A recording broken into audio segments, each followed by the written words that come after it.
The summer sun hung low over the Hamptons, casting long golden shadows across the manicured lawns of a quiet estate tucked behind tall hedges and iron gates.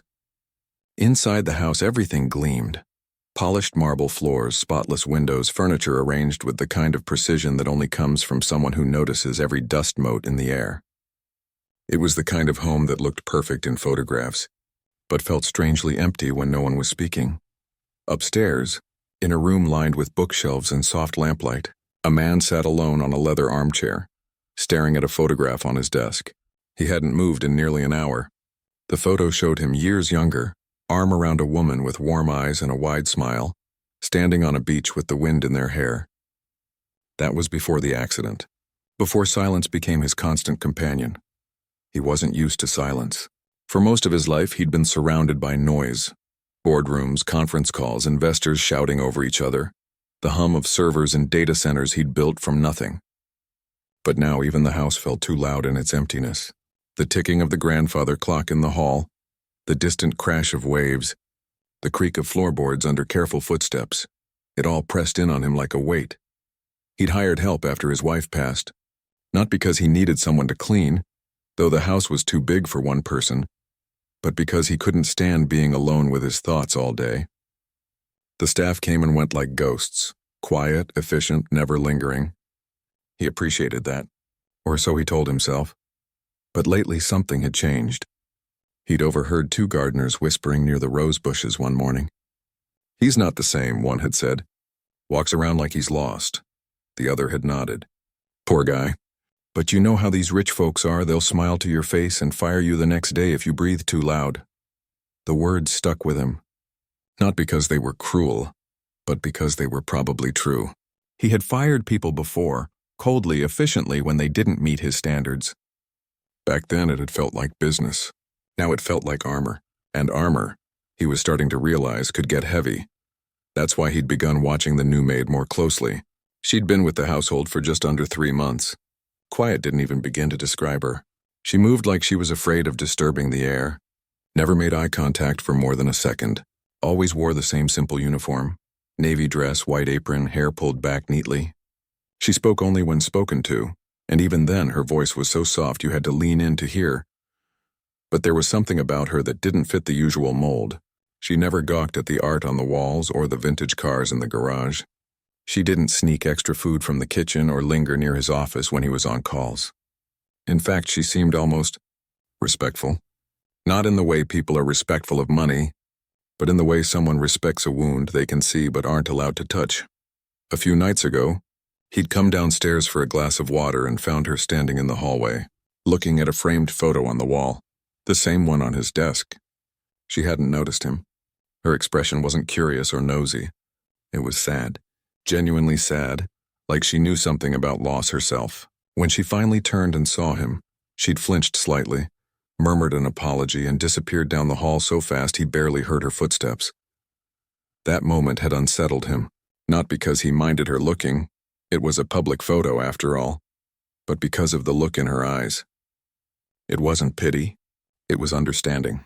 And understanding, he realized, was far more dangerous than pity. Pity you could ignore. Understanding made you feel seen. So tonight he decided to test her. It wasn't out of cruelty. Not exactly. More out of a need to know, was she like the others? Was she just playing a part, waiting for a chance to take advantage? Or was there something real beneath that quiet exterior? He waited until after 10 when the house had settled into its nighttime rhythm. The chef had left. The groundskeeper had gone home. Only the night security guard remained, patrolling the perimeter. He walked into the living room, turned off most of the lights, and lay down on the long sofa near the fireplace. He pulled a light blanket over himself, closed his eyes, and slowed his breathing. To anyone glancing in, he looked fast asleep. He didn't have to wait long. At exactly 10:45 p.m., he heard the soft click of the service door opening. Then the whisper of a mop bucket being rolled in, followed by the gentle swish of a cloth against glass. She always started with the windows, said it was easier to clean them when the house was still and the light wasn't bouncing off the panes. He kept his breathing steady, his body loose. He could hear her moving around the room, careful not to make noise near the sofa. She wiped the coffee table, straightened the magazines, dusted the shelves. All routine. All expected, but then she stopped. He felt more than heard her presence shift. The air changed, like someone had opened a window in a sealed room. He didn't dare peek. Not yet. A few seconds passed. Then he felt the floorboards creak softly as she knelt beside the sofa. His heart thudded once, hard, but he kept his face relaxed, his chest rising and falling slowly. Her hands were gentle as she reached for the edge of the blanket that had slipped off his shoulder. She tugged it up, tucking it lightly around him as if he were a child who'd fallen asleep reading. Then so quietly he almost missed it, she whispered, "Descansa bien, señor. You carry too much." The words weren't in English, but he understood enough. Rest well. You carry too much. It wasn't rehearsed. It wasn't performative. It was a moment of pure, unguarded kindness, offered to someone she thought couldn't hear her. He nearly opened his eyes right then. But something held him back, curiosity, or maybe fear. What if he moved and shattered the moment? What if she clammed up forever after? Instead, he stayed still. He heard her stand, heard her footsteps move toward the coffee table. There was a rustle, paper shifting. He'd left a half-finished sketch there earlier, something he'd been doodling during a late-night call. Just a rough outline of his wife's face, her smile, the curve of her neck. He hadn't meant for anyone to see it. It was too raw, too private, but now he heard the soft scratch of a pencil. Then silence. Minutes passed. He risked the tiniest slit of an eye open, just enough to see her back turned, hunched slightly over the table. She was drawing. On a small notepad he hadn't seen before. Her hand moved with quiet confidence like she'd done this 1,000 times. When she finished, she placed the notepad gently beside his sketch. Then she smoothed a small yellow sticky note onto the corner and stepped back. Only then did she glance at him. Just a quick look, checking if he was still asleep. Her expression was unreadable, but her eyes held something he hadn't seen in a long time. Peace. Not pity, not fear, just calm. She turned off the last lamp, leaving only the moonlight filtering through the windows, and rolled her cleaning cart out of the room without a sound. The moment the door clicked shut, he sat up. His hands trembled slightly as he reached for the notepad. On it was a delicate pencil drawing, not just of his wife's face, but of her whole presence. The way her hair caught the light, the softness around her eyes, and in the bottom corner, a single sunflower, petals open wide as if reaching for the sun. Beneath it, on the sticky note, in neat, careful handwriting, "She's still with you." In the light, he stared at it for a long time, longer than he'd stared at anything in months. No one had mentioned his wife to him since the funeral. Not the lawyers, not the board members, not even his closest friends. They all tiptoed around her memory like it was broken glass. But this woman, this quiet, unassuming maid, hadn't tiptoed. She'd stepped right into the center of his grief and left something beautiful there. He didn't know her last name, had never asked where she was from, didn't even know if she liked tea or coffee. But in that moment, he realized something far more important. She saw him. Not the CEO, not the billionaire, just the man who missed his wife and hadn't slept through the night in over a year. And for the first time since the accident, he didn't feel alone. He carefully tore the sticky note from the pad, folded it twice, and slipped it into his pocket. Then he turned off the lamp and walked slowly upstairs, the image of the sunflower glowing in his mind. Tomorrow he would talk to her, not as an employer, not as a test, just as a person who needed to say thank you. The next morning came in soft and gray, the kind of summer day that feels like the world is holding its breath. Rain hadn't fallen yet, but the air was thick with the promise of it, heavy and still. Inside the house, everything was quiet. Too quiet, maybe, but not in the cold, empty way it usually was. There was a different kind of silence now, one that felt like waiting he'd barely slept. Not because of nightmares or restlessness, but because his mind kept circling back to that sketch, to the sunflower in the corner, to the whisper in the dark, "You carry too much." It wasn't just kind, it was true. And truth, especially when it's spoken gently, has a way of sticking to your ribs. By 7, he was already dressed, sitting at the kitchen island with a cup of black coffee that had long gone cold. He hadn't touched his toast. His eyes kept drifting to the hallway that led to the service wing, the same path she'd take when her shift started at 8. He didn't know what he was going to say. He just knew he couldn't pretend nothing happened. At exactly 8:03, he heard the familiar sound of her shoes on the tile. Light, deliberate steps, never rushed. She always arrived 3 minutes early. He'd noticed that weeks ago but never thought much of it. Now it felt like part of who she was, someone who showed up on time without fanfare. She appeared in the doorway with her cleaning cart, eyes down, hands folded over the handle. When she saw him sitting there, she froze for half a second, just long enough for him to see the flicker of surprise, then worry. "Good morning, sir," she said softly, already stepping back. "I didn't realize you were up. I'll come back later." "No," he said, and the word came out firmer than he intended. He softened it quickly. "Please, stay." She hesitated, then nodded, pushing the cart slowly into the room but keeping her distance, like she was afraid of crossing an invisible line. He reached into his pocket and pulled out the folded sticky note. He didn't hand it to her right away. Instead, he placed it gently on the counter between them. "I found this last night," he said. Her eyes dropped to the note. Her fingers tightened on the cart handle. For the first time since he'd known her, she looked truly nervous. "I'm so sorry," she said quickly, voice low. "I shouldn't have touched your things. I saw the sketch and I didn't mean to overstep. I'll pack my things if you'd like me to leave."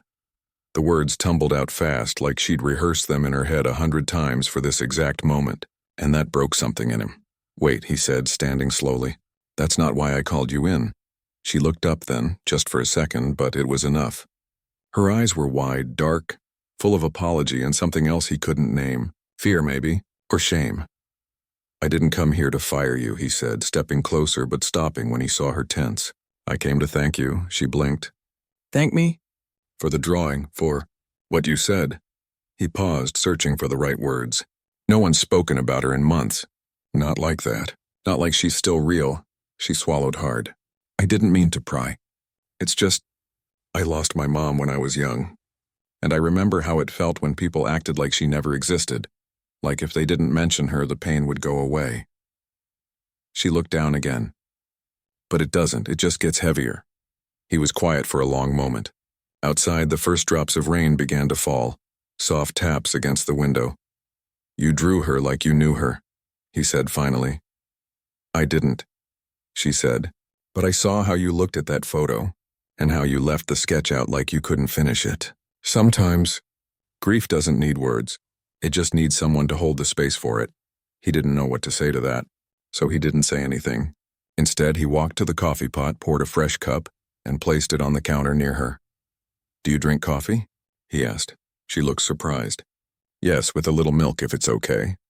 He nodded, found the small pitcher in the fridge, and added just a splash. Then he pushed the cup toward her. She stared at it like it might vanish if she touched it. Then slowly she let go of the cart and took the cup with both hands. "Thank you." They stood there in silence for a while, sipping coffee as the rain grew steadier outside. It wasn't awkward. It was calm. Like two people who'd been carrying heavy things finally set them down for a minute. After a few minutes, she spoke again, voice quieter now. "I used to draw all the time as a kid. My mom loved sunflowers, said they always turned toward the light even on cloudy days." She gave a small, sad smile, "So I put one in the corner for her. And for you." He felt something tighten in his chest. Not pain this time. Something softer. "I used to bring my wife sunflowers every Sunday," he said, the words surprising even him. "She'd put them in that blue vase on the dining table. Said they made the whole room feel hopeful." They both looked toward the dining room where the vase sat empty. Neither of them moved for a long time. Eventually, she set her empty cup down. "I should get back to work," he nodded. "Of course," but as she turned to go, he said, "Wait," she stopped. "Will you keep drawing? If you see something that needs saying?" She turned back, eyes searching his face. "Even if it's not my place?" "Especially then," he said, a small nod. Then she pushed her cart out of the kitchen, but this time her steps were lighter. The rest of the day passed differently. He found himself noticing things he usually ignored. The way the light hit the hallway in the afternoon, the sound of birds returning after the rain, the faint smell of lemon polish she used on the wood. The house didn't feel like a museum anymore. It felt like a home again, even if it was still quiet. That evening, he went to his study and opened a drawer he hadn't touched in over a year. Inside was a sketchbook, his wife's. She'd filled it with doodles, grocery lists, notes to herself, little drawings of him sleeping on the couch, He'd kept it closed because opening it felt like reopening a wound. But tonight, he took it out. He flipped through the pages slowly, smiling at her messy handwriting, at the little hearts she'd drawn next to his name. On the last blank page, he picked up a pencil. He didn't draw her face this time. He drew a sunflower, not perfect, not polished, but honest. The next morning, he left the sketchbook open on the coffee table, sunflower facing up. He didn't tell her. He didn't need to. By mid-morning, he found a new note tucked into the spine of the book. Just 2 words in the same neat handwriting. Keep going. And for the first time in a long time, he believed he could. Over the next few days, something shifted between them, not in a dramatic way, but in the small spaces where real change happens. She stopped calling him sir. He started asking how her day was and actually listening to the answer. She told him she was taking night classes online, studying to become a social worker. He didn't offer money or advice. He just said, "That's important work." She smiled then, a real one, not the polite half-smile she used before. "It is. I want to help people who feel like no one sees them." He looked at her for a long moment. "I think you already do." One afternoon, he found her in the library dusting the shelves. She paused when she saw him but didn't look away. "You know," he said, leaning against the doorframe, "I used to think kindness was weakness, that if you showed too much of yourself, people would use it against you." She kept dusting, but her movements slowed. "And now? Now I think kindness is the bravest thing there is," he said, "because it means you're willing to be hurt, just to make someone else feel less alone." She didn't respond right away. Then, quietly, "My mom used to say the world doesn't need more smart people. It needs more gentle ones." He nodded. She was right. Later that week, he called his assistant and asked her to look into local community colleges. Not for him, for someone else. He didn't give details. He just said, "Find out what it takes to sponsor a student in the social work program. Full tuition, books, everything." The assistant was confused but didn't ask questions. He'd learned long ago that trust starts with action, not explanation. That night, as he sat on the porch watching the stars come out, he realized something simple but huge. He hadn't pretended to sleep in weeks, not once, because now when he closed his eyes, he didn't feel alone, and that made all the difference. The offer came on a Tuesday, wrapped in plain language and handed over not in a boardroom, but in the sunlit corner of the kitchen, where the coffee always seemed to taste better in the morning. He didn't make a speech. He didn't stand up tall like he was announcing a merger. He just slid a sealed envelope across the counter and said, "This is for your classes." She stared at it like it might burn her fingers. "I can't accept this," she said right away, voice low but firm. "Why not?" he asked, not pushing, just curious. "Because it's too much," she said, glancing up at him. "I clean your house. That's my job. This is something else." He leaned against the counter, arms crossed, but his posture was relaxed. "You didn't just clean my house," he said. "You reminded me how to breathe." She looked away toward the window where raindrops from last night still clung to the glass. "That wasn't part of the job description." "No," he agreed. "But it was real. And real things matter more than job descriptions." She was quiet for a long time. He could see the thoughts moving behind her eyes, the pride warring with need, the fear of owing someone something she couldn't repay. He knew that look. He'd worn it himself years ago when he was sleeping on a friend's couch and eating ramen for the 3rd night in a row. "I don't want charity," she finally said. "It's not charity," he replied. "It's an investment." "In what?"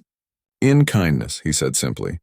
"In the kind of person who draws sunflowers for strangers in the middle of the night. The world needs more people like you, not fewer." She bit her lip. Then slowly she picked up the envelope. She didn't open it. She just held it like it was a promise. "Thank you," she whispered. He nodded. "Just promise me one thing." "What's that?" "I don't stop being you." She gave a small, shaky laugh. "I don't think I could if I tried." From that day on, things changed, not all at once, but in quiet, steady ways. She still came in at 8, still wore her uniform, still cleaned with the same care. But now there were little moments woven into the routine. A book left on the coffee table with a note. "Thought you might like this." A thermos of homemade soup on his desk during a late work night. A shared laugh over a stubborn stain on the Persian rug that neither of them could get out. He started leaving things too. A new sketchbook on the side table in the staff lounge. A pair of noise-canceling headphones for your online lectures, he'd said. Once, he even brought home a small potted sunflower from the farmer's market and placed it on the windowsill in the kitchen. She saw it and didn't say anything, but the way her eyes softened told him everything. One evening, he found her sitting on the back steps after her shift, notebook open on her lap, pencil moving quickly across the page. He didn't interrupt. He just stood in the doorway, watching the sunset paint the sky in oranges and purples. When she noticed him, she closed the book. "Sorry, I know I should have gone home by now." "You're fine," he said, stepping outside. "Mind if I join you?" She shook her head. He sat beside her on the cool stone step, not too close, just enough to share the quiet. "What were you drawing?" he asked after a while. She hesitated, then opened the notebook. It wasn't a person this time. It was the old oak tree at the edge of the property, its branches wide and strong, leaves catching the last light. At the base of the trunk, two small figures stood side by side, one tall, one shorter, facing the horizon. "It's not finished," she said quickly. "It doesn't need to be," he replied. They sat like that until the sky turned deep blue and the first stars appeared. No words were needed. Just presence. Just peace. A few weeks later, he did something he hadn't done in over a year. He drove to the cemetery. It wasn't planned. He'd been out for a walk, trying to clear his head after a tough call with investors, and before he knew it, he was turning onto the familiar road. His hands shook a little as he parked. He hadn't been back since the funeral. Too much pain. Too many memories he wasn't ready to face. But today felt different. He walked slowly to the grave, hands in his pockets, heart pounding. When he got there, he didn't cry. He just stood there looking at the simple headstone with her name carved in smooth stone. "I miss you," he said out loud, voice rough, "every single day." Then from his coat pocket, he pulled out a single sunflower, fresh, bright, petals wide open. He laid it gently at the base of the stone. "I'm trying," he whispered, "to carry it better." He stayed for nearly an hour, talking to her like she was right there. About the house, about work, about the quiet woman who'd drawn her face and left hope in the corner of a sketch. He didn't know if any of it reached her, but saying it out loud made it real. When he got back to the house, she was just finishing up in the dining room. "You okay?" she asked, noticing his red-rimmed eyes. He nodded. "Yeah, I went to see her today." She didn't say, "I'm sorry," or "that must have been hard." She just put down her cloth and handed him a glass of water. "Good," she said softly. "She'd want you to visit." He took the glass, their fingers brushing for just a second. "How do you always know what to say?" "I don't," she admitted. "I just say what feels true." Later that night, he sat at his desk and opened his laptop. He typed slowly, carefully, drafting an email to the head of a local nonprofit that supported grief counseling for families. He offered to fund a new program, free sessions, no questions asked. In the subject line, he wrote, "For those who carry too much." He hit send before he could second-guess himself. The next morning, over coffee, she asked about his plans for the weekend. "I think I'm going to start going to those counseling sessions," he said. "The ones I read about online. The group ones." She looked surprised, then genuinely happy. "That's really brave. Feels more like necessary," he said with a small smile. "But thanks." She nodded, then added, "You know, healing isn't about forgetting. It's about learning how to hold the love and the loss in the same hand." He looked at her. "Did you just make that up?" "No," she said, stirring her coffee. "My professor said it last week. But I think it's true." He repeated the words in his head. Hold the love and the loss in the same hand. It felt right. Like a key turning in a lock he didn't know existed. As the weeks passed, he began to change in ways even he could see. He laughed more. Real laughs, not the polite ones he used in meetings. He started cooking again. Simple things like scrambled eggs and toast, just to fill the kitchen with noise and smell. He even called his sister, something he'd avoided for months because he didn't want to burden her with his grief. Turns out, she'd been waiting for his call the whole time. One afternoon, he found a new drawing on his desk. Not of his wife this time. Of him, sitting on the porch, sketchbook in lap, sunlight on his face. He looked tired, yes, but calm. At peace on the back, she'd written, "You're still here, and that matters." He pinned it to the wall above his desk, right next to his wife's photo. No one in the house commented on the changes, but the staff started smiling more. The chef began leaving extra pastries by accident on the counter. Even the groundskeeper waved when he passed by. The house wasn't just cleaner now, it was warmer, and it all started because one quiet person chose to be kind when one was watching. He never forgot that, and he made sure she never doubted her worth again. The months rolled by like pages turning in a well-loved book, quietly, steadily, each one carrying its own small story. The summer heat gave way to crisp autumn air, then to the hush of winter snow, and now, as spring returned with its soft green promises, something new was blooming inside the house too. She was finishing her certification program. The final exam was next week, and after that, her first real job at a community center downtown, a place that helped families dealing with loss, just like she'd once been. She'd told him about it one evening while folding towels in the laundry room, her voice steady but her hands trembling just a little. "I start in June," she said, not looking up. "Full-time. Days, not nights." He leaned against the doorframe, arms crossed, watching her smooth out a wrinkle in a hand towel with more care than necessary. "That's wonderful," he said. "You'll be amazing at it." She finally looked at him, eyes searching his face. "I'm nervous." "Good," he said. "Means you care." She smiled then, a real, full smile that reached her eyes. I never thought I'd get here." "Not really." "Why not?" he asked gently. She shrugged. "People like me, we don't usually get second chances. Or third ones. Or someone handing you an envelope like it's nothing." "It wasn't nothing," he said. "It was everything." To me, they didn't say much after that. But the silence between them wasn't empty. It was full of everything they didn't need to say. As her last days of work approached, he noticed little changes in the house. Not in the cleaning, she was as thorough as ever, but in the way she moved through the rooms. Slower, more thoughtful. Like she was saying goodbye to each corner. One morning, he found her in the library, carefully dusting the shelves where his wife's favorite books still sat. She paused when she saw him, then held up a worn copy of The Little Prince. "She loved this one, didn't she?" He nodded. "Read it to me every year on my birthday." She ran her fingers over the cover. "I read it to my mom the week before she passed. She said the fox was right. What's essential is invisible to the eye." He stepped closer. "You remember that?" "Some things stick," she said softly. "Even when you wish they wouldn't." He didn't reply right away. Then he reached out and gently took the book from her. He opened the front cover and pulled out a small envelope he'd tucked there days ago. He handed it to her. "What's this?" she asked. "Open it." Inside was a key. Not to the house, but to a small office space downtown near the community center where she'd be working. "I rented it," he said. "For the scholarship program." In her name. She looked up, stunned. "The scholarship?" He nodded.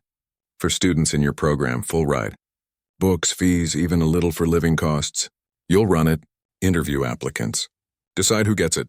I can't," she stammered. "I'm not qualified to—" "You're the most qualified person I know," he interrupted. "You've lived it. You understand what it means to need a hand when no one's offering one." Tears welled in her eyes, but she blinked them back. "Why are you doing all this?" "Because someone should have done it for you," he said simply. "And because she'd want me to." He didn't have to say who she was. They both knew. That evening, over tea in the kitchen, something they'd started doing after her shift ended, they talked about the program. What it would look like, who it would help. She had ideas, so many of them. About mentorship, about pairing students with counselors, about creating a space where grief wasn't something to hide but something to honor. He listened. Really listened. And for the first time, he didn't feel like the boss. He felt like a partner. The day before her last shift, he called a small dinner. Not a fancy affair, just the two of them, plus the chef who'd been with the family for years, and the groundskeeper who always left wildflowers by the back door for good luck. They ate at the long dining table, but pulled the chairs close so it felt like a circle, not a line. There was laughter, real laughter, the kind that comes from shared stories, not forced politeness. The chef told a story about burning a souffle during a dinner for 20 and hiding in the pantry for an hour. The groundskeeper admitted he'd once mistaken a garden gnome for a raccoon and yelled at it for 10 minutes before realizing his mistake. She laughed so hard she nearly spilled her wine, and he watched her, really watched her. not as the quiet maid who'd once tiptoed through his grief, but as a woman stepping into her own light, confident, capable, whole. After dinner, when the others had gone, he walked with her to the front door. The night was warm, stars scattered across the sky like scattered salt. "I'll miss this place," she said, looking back at the house. "Not the marble floors or the fancy art, just the quiet moments."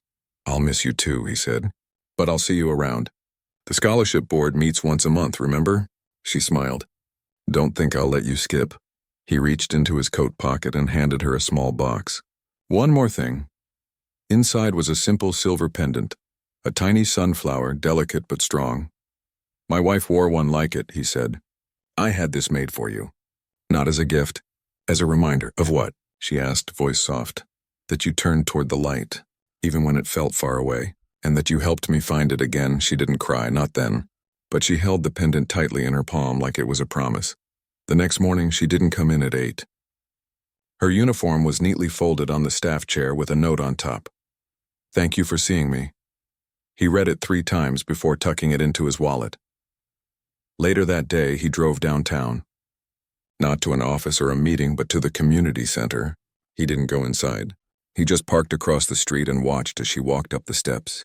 Head high, backpack slung over one shoulder, the sunflower pendant glinting at her throat. She paused at the door, took a deep breath and stepped inside. He sat there for a long time, engine off, watching the world move around him. For the first time in years, he didn't feel like he was waiting for something to end. He felt like he was watching something begin. Back at the house that evening, he went to the study. He opened the drawer where he kept his wife's sketchbook. On the last page, beneath the sunflower he'd drawn months ago, he added a new line in pencil. "She's still with you. In the light." He closed the book, placed it back in the drawer, and turned off the lamp. Upstairs, he stood by the window, looking out at the garden where the first real sunflowers of the season were starting to push through the soil. Green shoots reaching, always reaching toward the sun, and for the first time in a long time, he didn't feel like he was carrying grief alone. He was carrying it forward with help, with hope, with a quiet kind of grace that had walked into his life wearing an apron and left wearing wings. The morning of the graduation was bright and clear, the kind of day that feels like the world is smiling on purpose. Birds sang from the trees lining the street, and the air smelled like fresh-cut grass and blooming lilacs. Inside the house, everything was quiet, but not the old kind of quiet, the heavy kind that used to hang in the halls like dust. This quiet was full of anticipation, like the calm before something good begins. He'd woken early, not because he couldn't sleep, but because he wanted to get it right. He laid out his best suit, not the one for board meetings, but the softer one, the one his wife had liked. He polished his shoes, made coffee, and even watered the sunflowers in the garden himself, something he'd started doing every Sunday without thinking about it. Today wasn't just any day.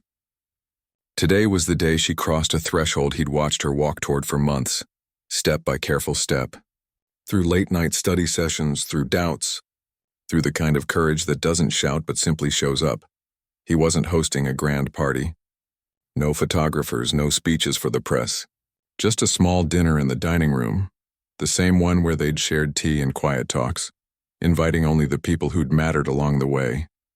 The chef who'd slipped her extra sandwiches during exam week, the groundskeeper who'd once given her a ride home when her bus broke down, and the director of the community center who'd hired her on the spot after their first interview. And him. Just him. He arrived at the community college an hour early, not wanting to be late, not wanting to miss a second. He sat in the back row of the auditorium, far from the stage, where families clutched balloons and wiped tears from their eyes. He didn't belong here, not really, he knew that. But he also knew he needed to be here. Not as a benefactor, not as a CEO, just as someone who'd been changed by her presence. When her name was called, she walked across the stage with her head high, diploma in hand, and for the first time, he saw her smile without hesitation, wide, proud, unguarded. She didn't look for him in the crowd, but he didn't mind. This moment wasn't about him. It was about her stepping into who she was always meant to become. After the ceremony, people milled about in the courtyard, hugging, taking photos, laughing through happy tears. He waited near a stone bench under an old oak tree, hands in his pockets, watching her greet her classmates. She looked different, not just in her cap and gown, but in the way she held herself. Like she finally believed she deserved to be here. When she saw him, her face lit up. Not with surprise, but with warmth. She walked over, diploma tucked under her arm like a treasure. "You came," she said. "Of course I came," he replied. "Wouldn't have missed it." She looked down at her shoes for a second, then back up. "Thank you for all of it," he shook his head. "Don't thank me. You did the work." "I just handed you a ladder," she smiled. "Some people never even see the ladder." They stood there for a moment, the noise of celebration fading into the background. Then she said, "The first scholarship recipient starts next week. A single mom. Lost her husband last year. She's terrified, but she showed up anyway." He nodded. "Sounds familiar." She laughed softly. "I told her the same thing you told me. Just keep going." He looked at her. Really looked. And saw not the shy maid who once whispered kind words to a sleeping man, but a woman who now carried light in her hands and gave it away freely. That evening, back at the house, the table was set simply: white cloth, candles, the blue vase filled with fresh sunflowers. The chef had outdone himself: roast chicken, garlic potatoes, a lemon tart for dessert. But no one rushed through the meal. They lingered over stories, over laughter, over the kind of easy silence that only comes when people feel safe. At one point, the groundskeeper raised his glass. "To new beginnings," he said, voice rough but sincere. They all clinked glasses. She looked around the table, eyes shining. "I never thought I'd have a table like this," she said quietly. "People who see me. Not my job, not my past, just me." The chef patted her hand. "You earned your seat, honey." Every bit of it. Later, after dessert, he walked with her out to the front steps. The sky was deep blue now, stars just beginning to appear. "I start at the center full-time Monday," she said, hugging her arms against the evening chill. "And I'll be managing the scholarship program from the new office. We've already got 3 applicants for next semester." "That's incredible," he said. "You're building something real." She nodded. "Something that helps people feel less alone. Like someone once helped me." He didn't say anything for a moment. Then he reached into his coat and handed her a thick envelope. "One more thing." She opened it slowly. Inside was a check. Not huge, but enough to cover the first year of the scholarship fund in full, plus a little extra for emergency grants. At the bottom, in his handwriting, "For the ones who carry too much." She looked up, eyes glistening. "You didn't have to do this." "I know," he said. "But I wanted to." They stood in silence for a while, listening to the crickets and the distant hum of the night. "You know," she said finally, "I used to think rich people lived in a different world, cold, distant, all about numbers and deals. And now?" he asked. "Now I know it's not about the money," she said. "It's about what you do with your heart when no one's watching." He smiled. "Turns out we were both wrong about each other." She laughed softly. "Yeah, we were." A car pulled up, a friend from her program there to give her a ride home. She turned to go, then paused. "Will I see you at the board meeting next month?" "Wouldn't miss it," he said. She nodded, then hugged him. Quick, warm, real. "Thank you," she whispered again. Then she got into the car and drove away, leaving him standing on the steps under the stars. He didn't go inside right away. He walked down to the garden instead, to where the sunflowers stood tall, their golden faces turned toward the last light of day. He ran a hand over one of the broad leaves, remembering the first sketch, the whispered words in the dark, the quiet courage that had changed everything. Back in the house, he went to his study. He opened the drawer and took out the sketchbook. On a fresh page, he drew 2 figures this time, side by side, not facing the horizon but facing each other. One holding a sunflower, the other holding a pencil. He didn't sign it. He didn't need to. The next morning, he woke without an alarm. He made coffee, sat on the porch and watched the sunrise paint the sky in soft pinks and golds. There was no pretending now, no armor. Just a man who'd learned that healing isn't about forgetting. It's about letting someone walk beside you while you remember. Later that week, he called his assistant. "Cancel my afternoon meetings," he said. "I'm going to the community center." "Is everything okay?" she asked. "Better than okay," he replied. "I'm going to volunteer."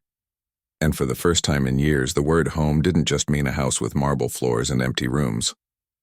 It meant a place where kindness had taken root and grown something beautiful.